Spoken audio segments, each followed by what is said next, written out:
everybody gains through this principle of arousing an eager want comes from Michael E. Whiddon of Warwick, Rhode Island, who is a territory salesman for the Shell Oil Company.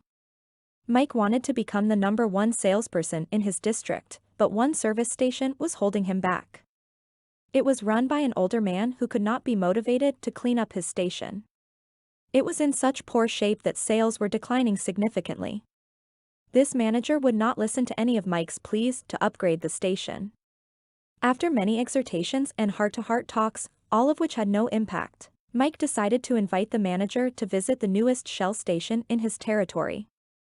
The manager was so impressed by the facilities at the new station that when Mike visited him the next time, his station was cleaned up and had recorded a sales increase. This enabled Mike to reach the #1 spot in his district. All his talking and discussion hadn't helped, but by arousing an eager want in the manager, by showing him the modern station, he had accomplished his goal, and both the manager and Mike benefited. Most people go through college and learn to read Virgil and master the mysteries of calculus without ever discovering how their own minds function. For instance, I once gave a course in effective speaking for the young college graduates who were entering the employ of the Carrier Corporation, the large air conditioner manufacturer. One of the participants wanted to persuade the others to play basketball in their free time, and this is about what he said: "I want you to come out and play basketball. I like to play basketball, but the last few times I've been to the gymnasium there haven't been enough people to get up a game. 2 or 3 of us got by throwing the ball around the other night, and I got a black eye. I wish all of you would come down tomorrow night. I want to play basketball." Did he talk about anything you want? You don't want to go to a gymnasium that no one else goes to, do you? You don't care about what he wants. You don't want to get a black eye. Could he have shown you how to get the things you want by using the gymnasium? Surely. More pep. Keener edge to the appetite. Clearer brain. Fun. Games. Basketball. To repeat Professor Overstreet's wise advice, first, arouse in the other person an eager want. He who can do this has the whole world with him. He who cannot walks a lonely way. One of the students in the author's training course was worried about his little boy. The child was underweight and refused to eat properly. His parents used the usual method. They scolded and nagged.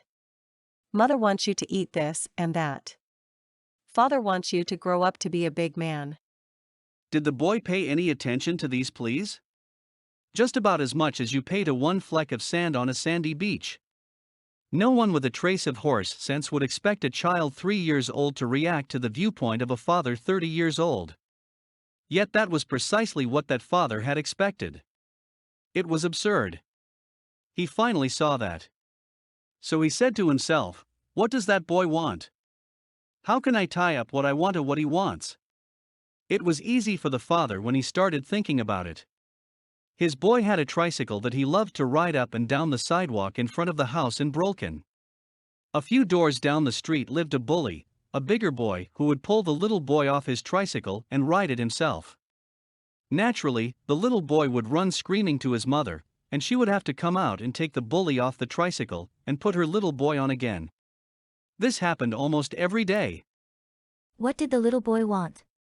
It didn't take a Sherlock Holmes to answer that one. His pride, his anger, his desire for a feeling of importance, all the strongest emotions in his makeup, goaded him to get revenge, to smash the bully in the nose.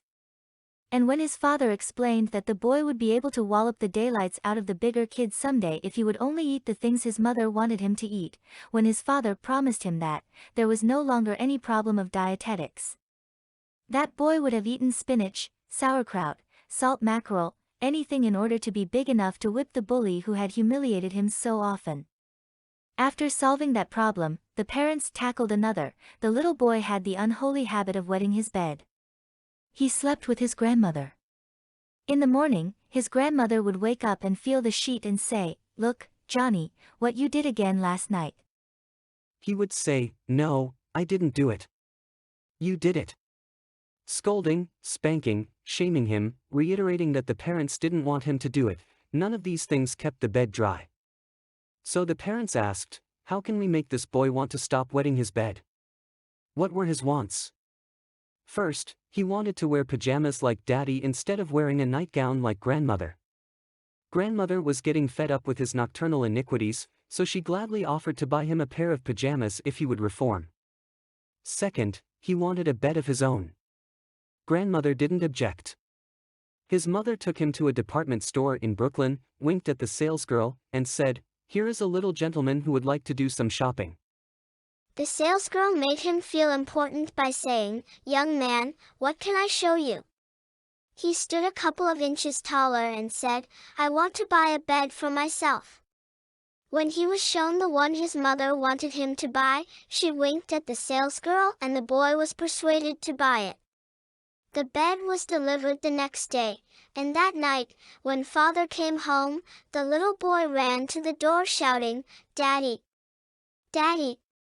Come upstairs and see my bed that I bought." The father, looking at the bed, obeyed Charles Schwab's injunction. He was hearty in his approbation and lavish in his praise. "You are not going to wet this bed, are you?" the father said. "Oh no, no. I am not going to wet this bed." The boy kept his promise, for his pride was involved. That was his bed. He and he alone had bought it. And he was wearing pajamas now like a little man. He wanted to act like a man. And he did. Another father, HTWm, a telephone engineer, a student of this course, couldn't get his 3-year-old daughter to eat breakfast food.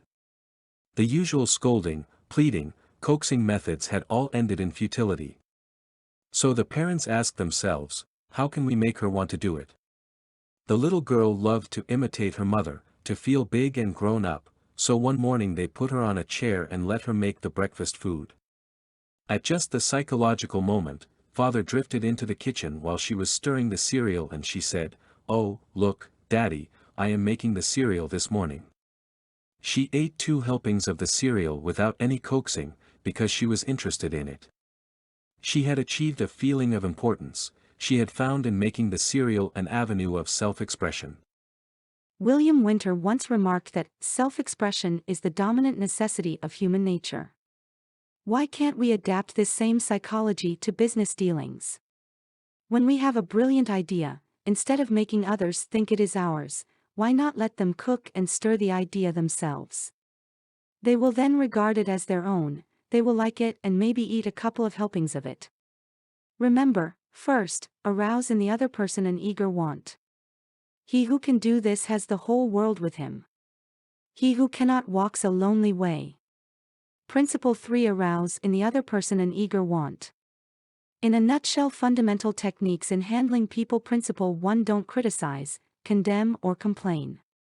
Principle 2. Give honest and sincere appreciation. Principle 3. Arouse in the other person an eager want.